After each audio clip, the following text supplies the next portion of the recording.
Hello, this is Mike, NoStressMike.com, on the way things used to be. It's funny because one of the things was the roads, the infrastructure of the United States. Y'all heard of Route 66, and Route 66 is really a two-lane asphalt road.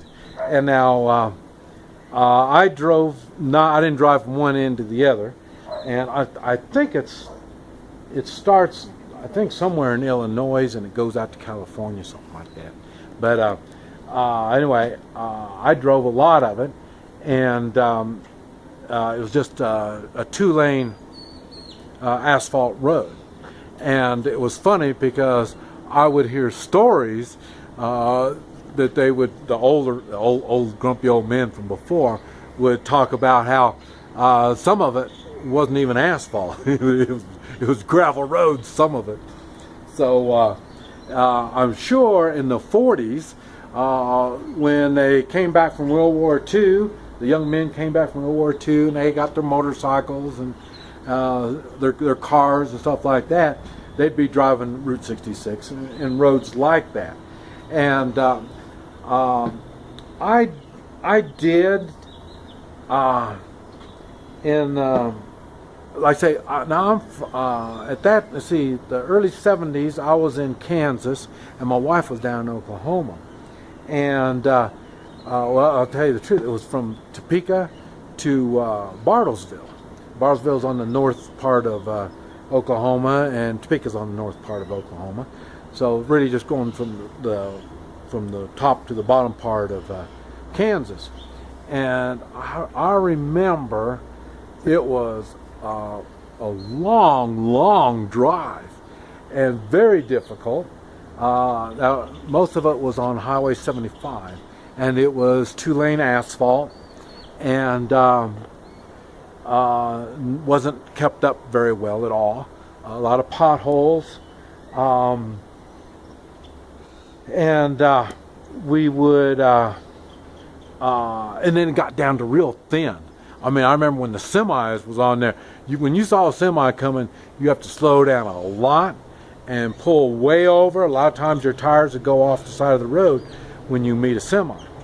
So the roads were really, and US 75 was a main traveled highway. So there was, but that, as remember too, let's see, in I believe, well, it was Eisenhower, so it'd been in the 50s, they started making the interstate highway, and that started in Topeka, I believe, Topeka, Kansas. And it went, like I say, going from east to west, and then that was the first when it started. And then, like I say, Eisenhower was big on interstate highways. And the reason he was big on that, he was a military man. And the idea, he laid out the rules on how to make the interstate. And what it is, it has to be, I may be all wrong on that, but I'm close. You have to have 5-mile stretches, we'll just say a 5-mile stretch that is straight and it's flat. And you have to have so many of these stretches to become interstate highway. And the reason they did that is they would use them, and it was a divided highway, 2 lanes going one way and 2 lanes going the other. And the reason was they could use them for runways for airplanes. So Eisenhower, being a military man, realized we needed to be able to land our planes someplace if need be. And so that's where they came up with the idea of the interstate highway. And you'll even see it through the mountains and stuff like that. You will find these stretches, and that's why. And it's funny because I've seen it used, but it was in Mexico, the southern end of Mexico. I don't know if they still have the revolution going on in Mexico, but they used to have a revolution going on there for years and years. I know through the so sometime in the 80s on through the 90s, I know they had rebels down there. And one time I was driving through, and that's what they did. They put all the traffic on 2 lanes. Was supposed to be going one direction, but one lane was going one direction, the other lane was going the other direction.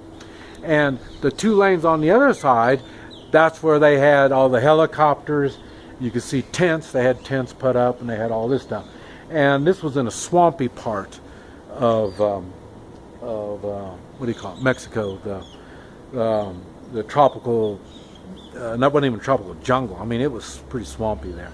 And that's where they would bring in all the trucks and equipment, Humvees and stuff like that. That's why I thought it was funny, because a lot of the equipment they had there was American equipment that we gave them. It was supposed to be for fighting drugs, and the equipment was used for fighting rebels.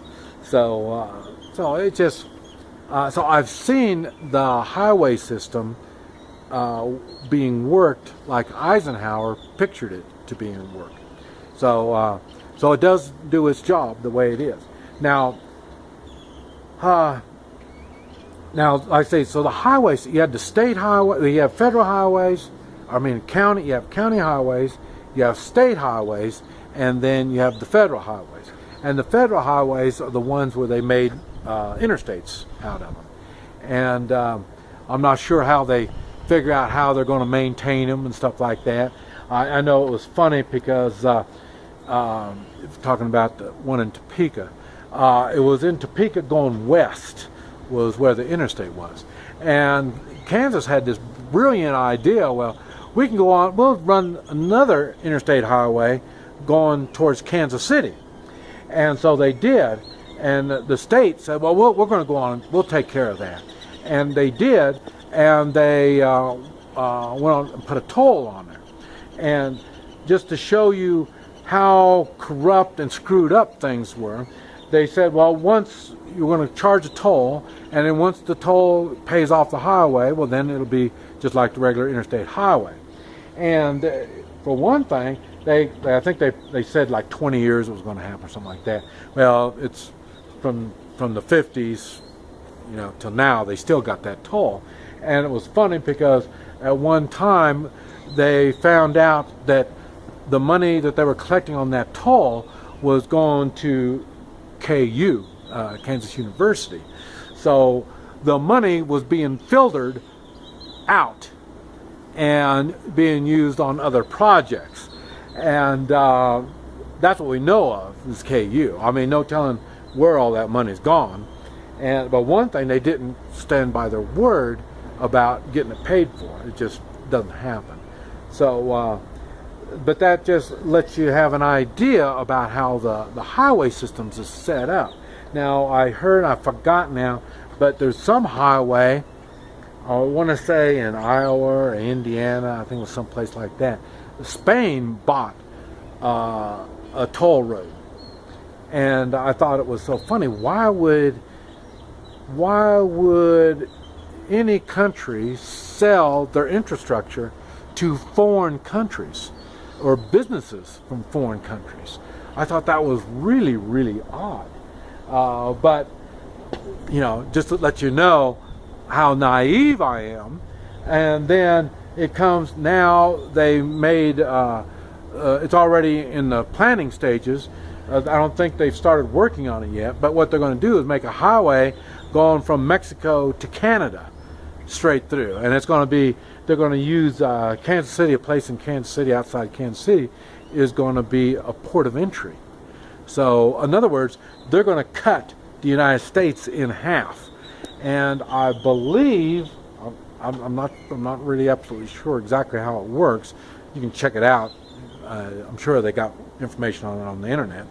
But I think it's like 6 or 8 lanes going north and 6 or 8 lanes going south, and like 4 railroad tracks in the center that is going to be going from Canada and Mexico.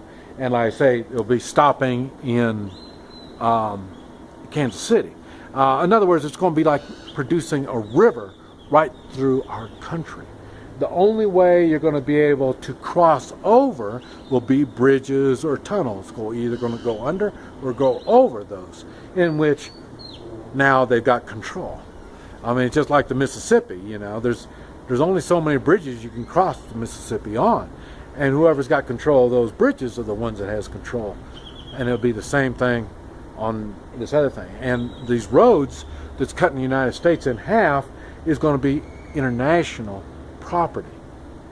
How the hell does that work? We are getting screwed on this big time. And the part that gets me more than anything is Texas was the leader in getting this done. And so that kind of stuff that made me lose respect, not only in politicians, but Texas folk. I can't believe they let this crap happen. Then again, remember, Texas is a good example of they got a lot of country folk. The problem is they get a lot of foreign folk. And when I say foreign, I'm talking foreign to Texas. And they come into the big cities, Austin and Dallas and all that. How many of those people aren't even from Texas? So they come in and they vote. And they're the ones that got the ear of the politicians. They're the ones that make things happen. And so the Texas folk get screwed out of the deal by the damn city folk. And we're going through the same thing in Oklahoma with Tulsa and Oklahoma City. And a lot of these people aren't from Oklahoma, so they come over here and start pushing their ways off on us. We don't like it. A good example on all that is Colorado. Colorado, they get, or California, they have their ups and downs in the economy. And you live in California, you make money, you're used to paying all these big bills, and you're used to money making things happen. And what they do, they went to Colorado and they took over the Colorado government.